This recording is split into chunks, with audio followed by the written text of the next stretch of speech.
In Venezuela, President Nicolás Maduro reaffirmed that his government will continue to take a head-on stance in the fight against corruption while calling for justice for the Venezuelan people. The presidents of Russia and China are expected to sign important bilateral agreements in Moscow as both nations enhance bilateral relations. And authorities of Malawi raised to 499 the death toll after Tropical Cyclone Freddy, in addition to the injured and the missing.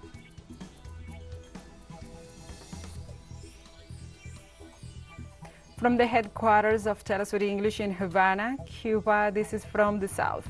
I'm your anchor, Gladys Quesada, and these are the news. The president of the Bolivarian Republic of Venezuela, Nicolás Maduro, presided over a working meeting with the national leadership of the United Socialist Party of Venezuela, PSUV, in which the officials held a first stage of a new offensive against corruption. The head of state indicated that the direct responsibilities of the officials, business persons, and all those involved were established in each one of the investigation fronts.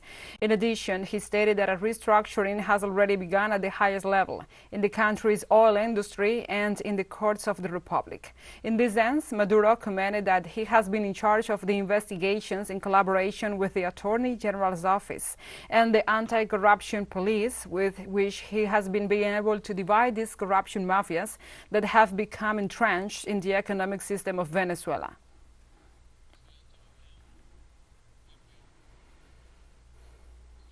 And the first vice president of the United Socialist Party of Venezuela, Diosdado Cabello, expressed his full support to the actions initiated by the government as part of the fight against corruption. During a press conference, the leader pointed out that the political organization will not cover up any criminal act and that it will continue to support the fight against anti-values and influence peddling. At the same time, the leader ratified that the revolution has no room for the corrupt and added that whoever steals is not considered as revolutionary.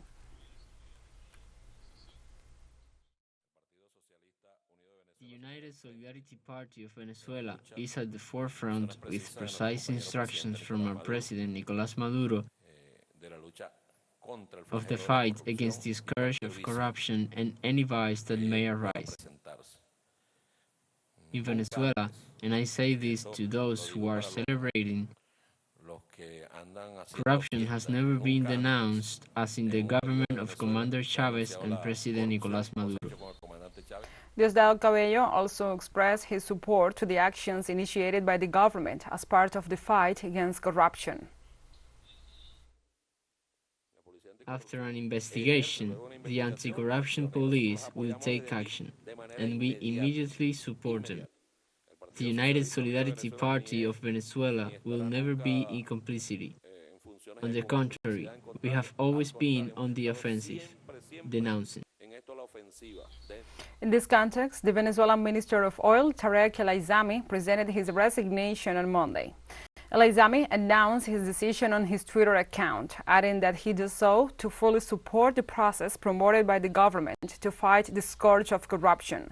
The official stated that as a revolutionary, he placed himself at the disposal of the United Socialist Party of Venezuela's leadership to support President Nicolás Maduro's crusade against the anti-values that has representatives of the people they are obliged to fight against.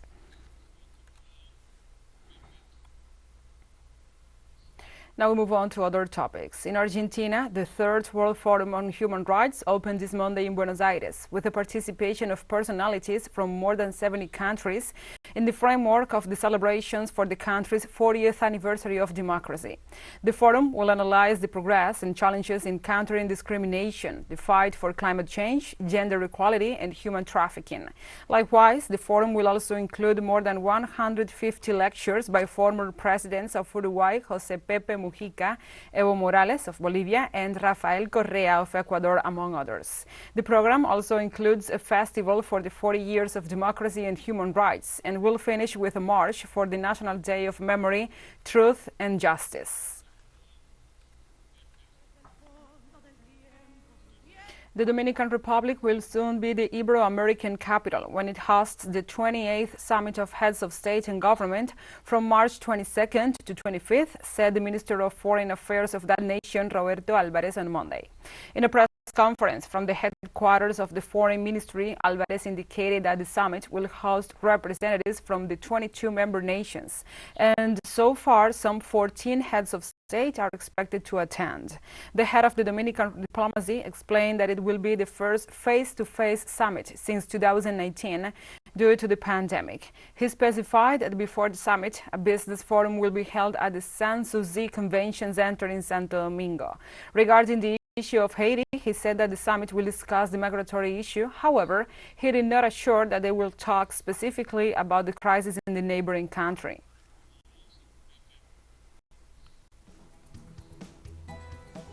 Let's take a short break, but first remember you can follow us on our TikTok account at TeleSUR English, in which you will be able to see news in different formats, news updates and more. Other stories coming up, stay with us.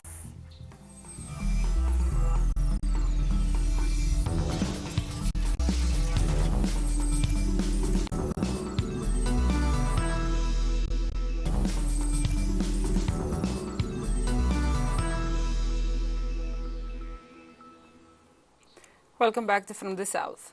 The presidents of Russia and China are expected to sign important bilateral agreements in Moscow on Tuesday. Vladimir Putin and Xi Jinping will meet on Tuesday in Moscow on the second day of the state visit of the Chinese leader to the Russian Federation. The Kremlin said that President Putin is on the verge of a signing of a dozen documents, including 2 declarations on strengthening strategic cooperation and plans for economic interaction until 2030. During Monday's talks, the leaders discussed the peace plan for Ukraine proposed by China, as well as economic issues and other joint projects. Xi Jinping declared on Monday that he chose Russia as the first country to visit after his re-election because both nations are great powers and strategic partners.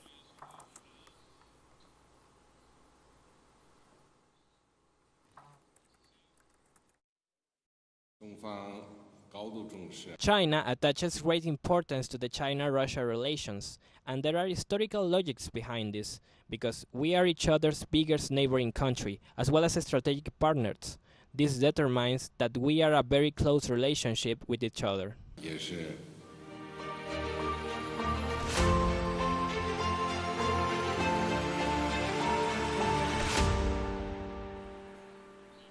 Now we move on to other topics. In Russia, authorities in Donskoy, northern Crimea, declared an emergency after suffering a Ukrainian drone attack on Monday night.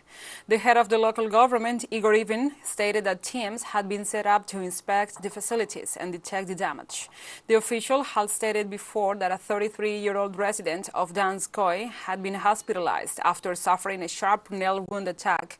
During the attack, air defenses shot down several drones, whose fragments landed on 2 streets in the city. One of the devices fell over a school and the remaining ones over residential neighborhoods.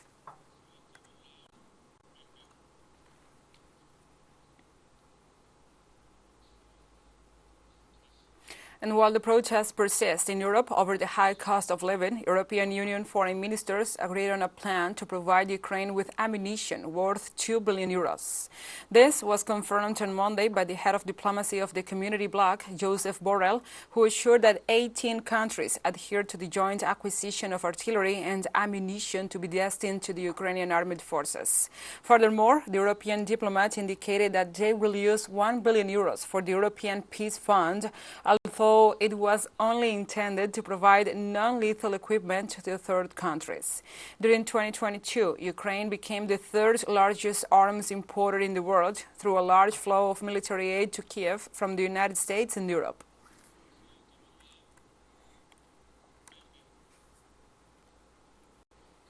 And the Russian ambassador to the UN, Vasily Nebenzia, pointed out that the United States never acknowledged that its reasons for invading Iraq turned out to be false. 20 years after the U.S. invasion of Iraq, the Russian diplomat stressed that the alleged weapons of mass destruction on Iraqi territory were never found, allegations that were never proven by the U.S. government. On the contrary, Nibenzia noted that the invasion caused, among other several disasters, political instability in the entire Middle East region, as well as the rise of terrorist organizations, which, according to the Russian official, Washington will be the architect of the self-proclaimed Islamic State. Vasily Nibenzia also pointed out that the White House did not apologize for the thousands of civilian casualties caused by the invasion before the withdrawal of its forces in 2011.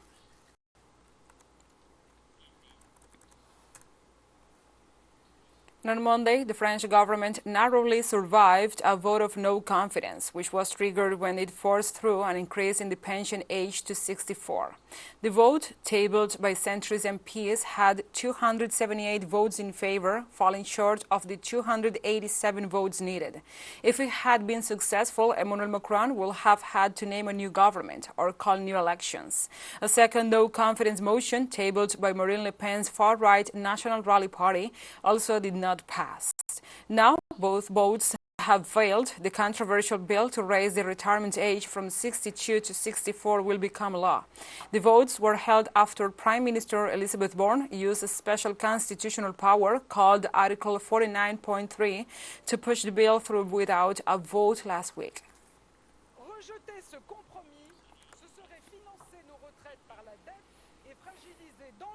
And also in France, nearly 1,000 students voted on Monday to occupy the Tolbiac faculty in Paris to protest against the pension reform. This morning there was a General Assembly at Tolbiac which took place, and this General Assembly voted for the occupation.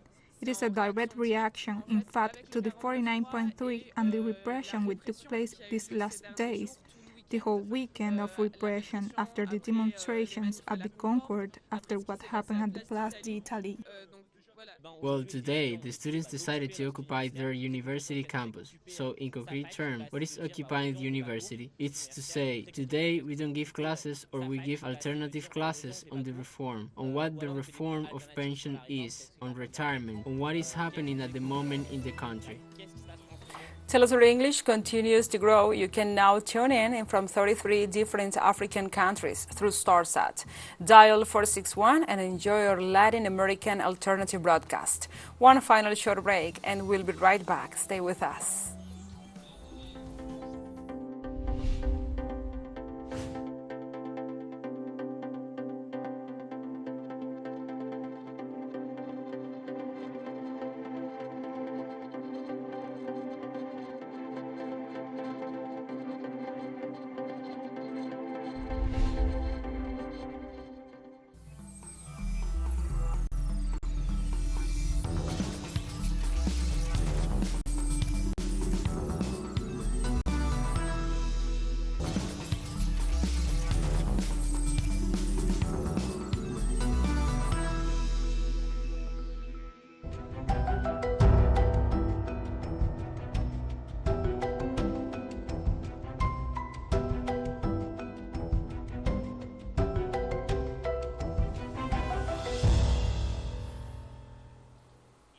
Welcome back.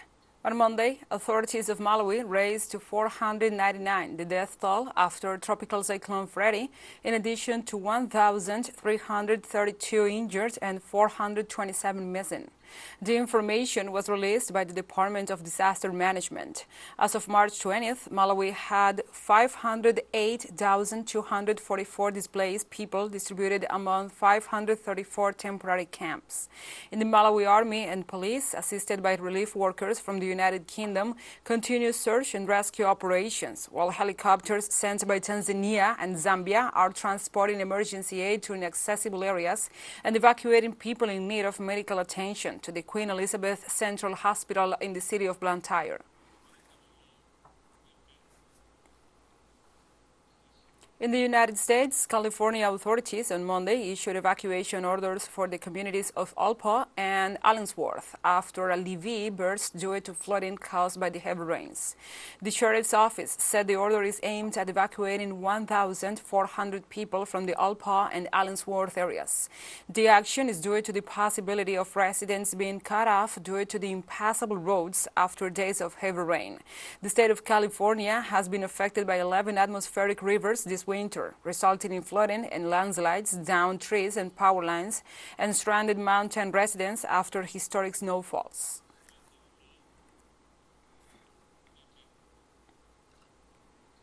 In Mali, transitional President Assimi Goïta met with religious, political and civil society leaders to present the new constitution project. The draft of the new constitution is the first government proposal as part of the extensive plan of political reforms that will allow the return to civilian rule. However, social movements rejected some of the draft's provisions, notably refusing to define the new Malian state as secular. Goïta also said citizens' concerns about the draft are being taken into account and described it as a decisive step towards the reconstruction of the state.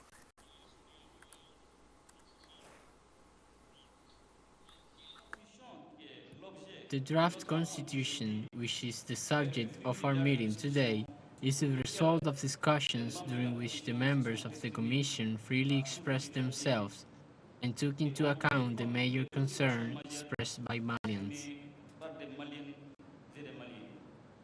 We must work together so that the Malian people, with full knowledge of facts, take ownership of the draft constitution and adopt it by a large majority. We will then have taken a decisive step in the process of rebuilding our state. On Monday, Kenyans took to the streets for a day of action called by the opposition despite a ban on the demonstrations. In Nairobi and other parts of the nation, demonstrators protested the country's cost of living crisis. Local media said several demonstrators and some opposition legislators had been arrested in protests in the capital. Interior Minister Kithure Kindiki issued a statement on Sunday warning that anyone inciting public order or disorder or disturbing the peace will be prosecuted. Kenyans are suffering from surging prices for basic commodities, as well as a sharp drop in the local shilling against the US dollar, and the drought that has left millions hungry.